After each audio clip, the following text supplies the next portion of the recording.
Ah, the 90s. A magical time when the internet sounded like a possessed fax machine, kids drank neon-colored liquids with unpronounceable ingredients, and the words seatbelt laws were more of a suggestion than a rule. But somehow we survived, barely. And today we're taking a deep dive into all the absurd, reckless, and downright dangerous things we did in the 90s that should have wiped us out completely. Buckle up. Oh wait, I forgot. We didn't do that back then. The 90s playground was not for the weak. You wanted fun? You had to earn it. And by earn it, I mean survive a minefield of hazards designed by what I assume were retired gladiators. First, there was the metal slide, the surface of the sun in the summer, an Olympic bobsled track in the winter. It was like a rite of passage to leave a little bit of your skin on that thing. Then, the merry-go-round. Oh yes, the spinning wheel of potential concussions. If you weren't flung off into another dimension by a reckless older kid, were you even a 90s kid? And let's not forget the seesaw, because what's better than a game of which friend is stronger that always ended with one person getting launched into orbit? Somehow, we survived. But our knees, they never fully recovered. Who needed bottled water when you had a garden hose? Forget about filtered and BPA-free. Our hydration came straight from a rubber tube that had been baking in the sun all day. Sure, it tasted like warm pennies and had a slight dirt aftertaste, but did we care? Nope. We were thirsty, and waiting for our parents to let us back inside just wasn't an option. And let's be real, that hose water probably gave us superpowers.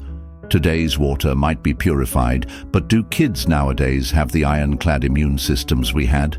Doubt it. Safety in the 90s was optional. Bike helmets. That was something only the careful kids wore. The rest of us were out there living dangerously, flying down steep hills like we were training for the X Games. And car rides? Oh, sweet chaos. Forget seatbelts. If you were lucky, you got to sit in the back of a station wagon, completely untethered, rolling around like a loose watermelon. And if your family had a pickup truck, congratulations, you got to ride in the open-air luxury of the truck bed. No seatbelts, just vibes, and occasional bugs to the face. We should have been doomed, but here we are. Miracles of 90s engineering. If you think today's kids are hyped up on sugar, let me introduce you to the 90s diet.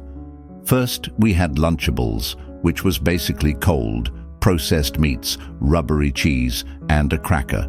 Did it resemble a real lunch? No, but was it cool? Absolutely.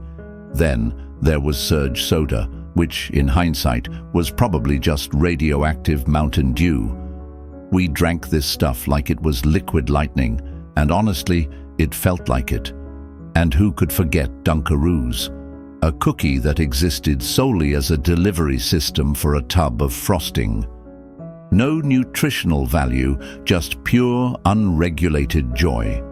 If we didn't get diabetes, nothing can take us down.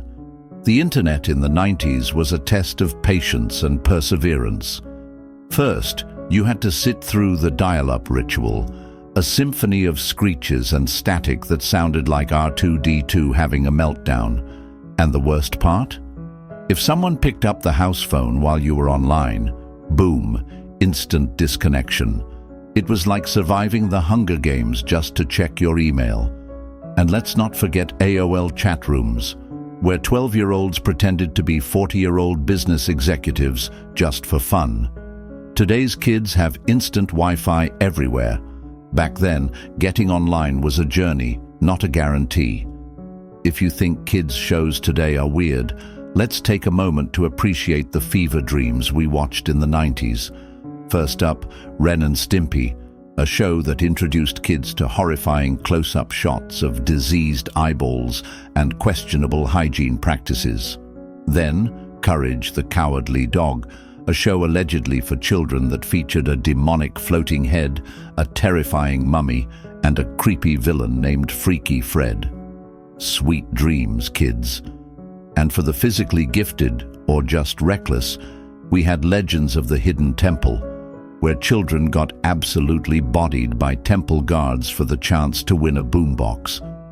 Our TV shows weren't just entertainment. They were an experience, and possibly mild trauma. If there's one thing we shouldn't have survived, it's 90s fashion. Let's start with J&Co jeans, pants so wide you could smuggle a small child inside. These things were essentially wearable parachutes. And don't forget frosted tips, because if you didn't look like a human popsicle, were you even cool?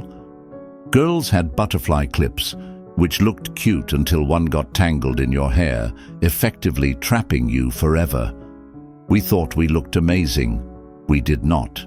Owning a Tamagotchi in the 90s was like having a full-time job. You had to feed it, clean up its poop, and make sure it didn't die, which, let's be real, it absolutely did. Constantly. If you went to school and forgot it at home, RIP.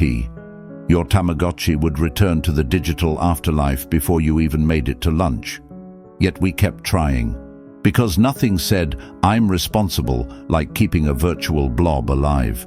Despite everything, the lack of safety, the questionable nutrition, the brain-melting TV shows, we made it. The 90s built character, and possibly gave us a lifetime of weird nostalgia and minor joint pain. So, to all the 90s survivors out there, congratulations. We weren't just kids, we were warriors. Now excuse me while I go listen to my burned CD of Now That's What I Call Music, Volume 3.